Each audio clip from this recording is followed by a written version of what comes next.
안녕하세요.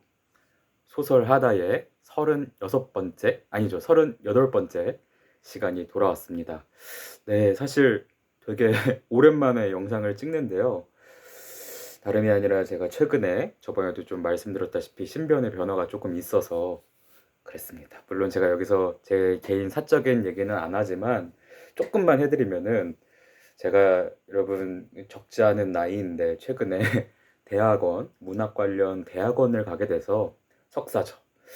학부를 졸업한 지 오랜 시간이 지난 다음에 대학원에 가게 돼서 공부를 열심히 하느라고 최근 영상을 잘 못 찍었습니다. 하지만 좀 그럼에도 불구하고 이렇게 소설에 대한 얘기하는 건 되게 즐거운 일이니까 조금 더 열심히 찍어보고자 다시 한번 영상을 켰습니다. 그래서 여기 뒤에 보이는 게 조금 되게 좁아 보이고 그러시는데 기숙사입니다.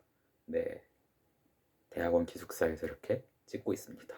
그러면 이제 잡소리는 그만하고 오늘 같이 얘기해 볼 책은요,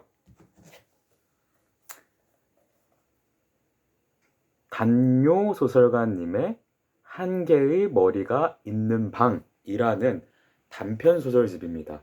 먼저 보시면 되게 두께가 엄청 얇습니다. 그러니까 엄청 가벼운 책인데요. 총 3편의 단편 소설이 수록되어 있어요. 그래서 되게 볼륨으로 따지면 부담 없이 읽기 되게 좋은 소설인데요. 네, 이 소설집에 있는 소설들을 제가 한마디로 표현하면은 숙취가 약간 있는, 그러니까 술이 약간 덜 깬 알딸딸한 상태에서 넘기는 엄청 쓴 위스키. 무슨 말인지 좀 술을 안 드시는 분들은 잘 모를 수 있을 텐데 아직 숙취가 남아 있어요. 그러니까 아직 술이 덜 깼어요. 근데 그 상태에서 독한 위스키를 착 넘기는 그런 느낌.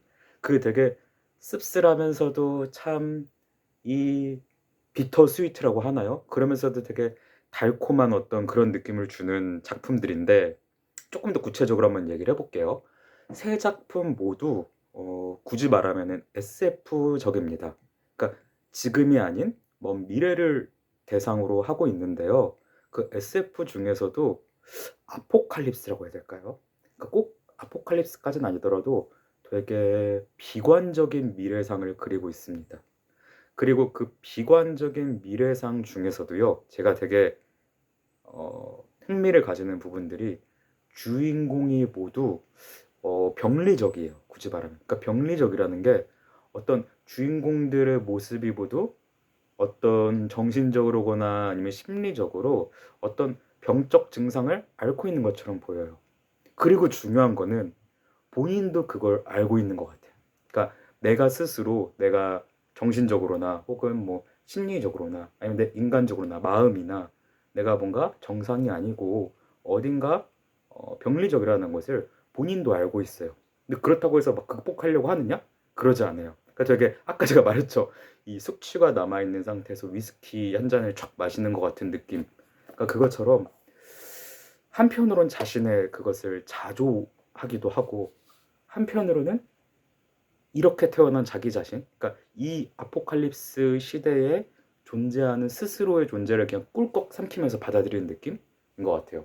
그러니까 먼저 이 첫 번째 단편이 이 한 개의 머리가 있는 방이라는 게 첫 번째 단편인데, 이것만 설명드리자면 주인공은 제약회사 사장입니다. 굉장히 부자인 제약회사 사장인데 사고를 당해서 식물인간이 되었어요. 그런데 이제 배경이 미래라 그랬잖아요. 그래서 자신의 뇌를, 약간 육체는 살아날 수 없으니까 데이터베이스 같은 것에 이제 담은 거죠. 그래서 내 뇌가 막 여기 갔다 저기 갔다, 정확히 말하면 나의 정신이 여기 갔다 저기 갔다 할 수 있는 거죠. 근데 이런 화자가, 이런 서술자가 자기 얘기를 하는데 이 세 단편들이 다 그런 막 기술에 대한 놀라움, 막 우리가 사는 이 시대에 대한 막 찬탄, 그런 얘기는 하나도 없어요. 오히려 이 기술이 이렇게 발달한 사회에 대해서 되게, 뭐랄까, 아까 말했던 자조적이고 되게 씁쓸한 시선만 있습니다. 두 번째 소설도 마찬가지예요. 두 번째 소설은 이 지금으로 따지면 3차 세계대전이라고 할까요? 그러니까 엄청난 전쟁이, 전 세계전 전쟁이 일어나고 난 다음의 시대. 그러니까 과거에 찬란했던 어떤 문명이나 시절들이 모두 잊혀진, 되게 우울함이 공존하는 그런 사회를 배경으로 합니다. 두 번째가. 세 번째도 비슷해요. 세 번째도 계속 자본주의 시스템은 굴러가고 있긴 굴러가는데 더 이상 발전이나 우리가 생각하는 진보, 막 밝은 미래 그런 게 아니라 그냥 굴러가기 위해서 굴러가는 거. 그러니까 계속 공회전이라고 표현이 나오거든요. 그러니까 톱니바퀴 탁탁탁 맞아떨어서 잘 그런 게 아니라 그냥 제자리에서 공회전하고 있을 뿐인 어떤 사회. 그러니까 셋 모두 되게 암울한 것을 담고 있죠. 하지만 그럼에도 불구하고 제가 아까 말했던 것처럼 이 소설의 문장이 인상적인 게 되게 위스키 같다는 말했죠. 쓴 위스키. 그러니까 구질구질하지 않아요. 구질구질하다. 그러니까 이런 세계관, 복잡한 세계관도 있잖아요. 근데 막 이런 세계관이 이렇습니다라고 길게 설명해 주지 않아요. 저는 그게 좀 인상적이었어요. 그리고 내가 왜 이런 심리가 됐고 나의 마음은 이렇고를 또 친절하고 길고 자세하게 설명해 주지 않습니다. 그러니까 전반적인 문장들이 되게 짧고 되게 날렵합니다. 그래서 저는 그게 더 오히려 좀 재밌게 읽었던 것 같아요. 음, 그래서 저는 이 단요라는 소설가님의 소설을 이번에 처음 읽는데 이런 생각이 문득 들었어요. 그러니까 이 소설가는 자신이 쓰고 있는 소설에 대해서 강하게 의식하고 있다. 그러니까 내가 어떤 작가고 나는 지금 어떤 소설을 쓰고 있는 건지에 대한 것을 의식하고 있다는 생각이 들었어요. 그게 무슨 말이냐? 다 그렇게 쓰지 않냐 하는데 그러니까 어떤 소설가분들은 그냥 여기에 도취돼서 쓸 수도 있잖아요. 내가 이 이야기와 인물에 도취돼서 빠져들어서. 근데 그게 아니라 이 소설가님은 나는 내가 뭘 하고 있는지 알아. 내가 쓰고 있는 소설의 한계도 알아. 그럼에도 불구하고 이렇게 쓸 거야라고 하는 느낌? 그러니까 제가 방금 한계라고 말했는데요. 한계라고 하면 좀 뭔가 어감이 좀 부정적일 수도 있는데 이 소설은 이 제가 아까 SF 세계관이라고 했는데 그 세계관을 전체를 다 설명해 주지 않아요. 그러니까 보통의 다른 소설들은 그래도 어떤 걸 툭 던져 놨으면은 그거에 대한 설명과 이 씨를 뿌렸으면 씨를 거두잖아요. 근데 설명을 해 주지 않고 이야기도 뭔가 기승전결에 맞춰서 조화롭게 끝낸다기보다도 툭 끝나는 느낌? 그러니까 이야기가 쭉 흘러가면서 갈등이 고조되고 갈등이 해결되면서 끝나는 게 아니라 그냥 '내 눈앞에 갈등이 있네. 그래 그럼 그렇지.' 하고 끝나는 느낌이에요. 그러니까 보통 우리가 단편 소설은 일상의 한 단면을 이렇게 잘라서 보여준다라고 많이 그러는데 우리가 일상의 이런 흐름 속에서 이걸 잘라서 보여준다? 근데 이거는 잘라서 뭔가 단면을 보여준다는 느낌보다도 빙산 있잖아요. 빙산의 일각이라고 표현을 하죠. 그러니까 수면 위에 나온 빙산의 그 작은 부분만 딱 보여주는 느낌. 근데 독자들은 느껴요. 뭐? 이 안에 거대한 게 있다는 것을. 그걸 느끼게끔 썼어요. 이 다니엘 소설가님이. 근데 중요한 건 그것을 굳이 글로 쓰진 않죠. 그 안에 있는 게 무엇인지. 그래서 글을 읽으면은 제가 읽었던 것처럼 볼륨도 되게 얇고 되게 날렵합니다.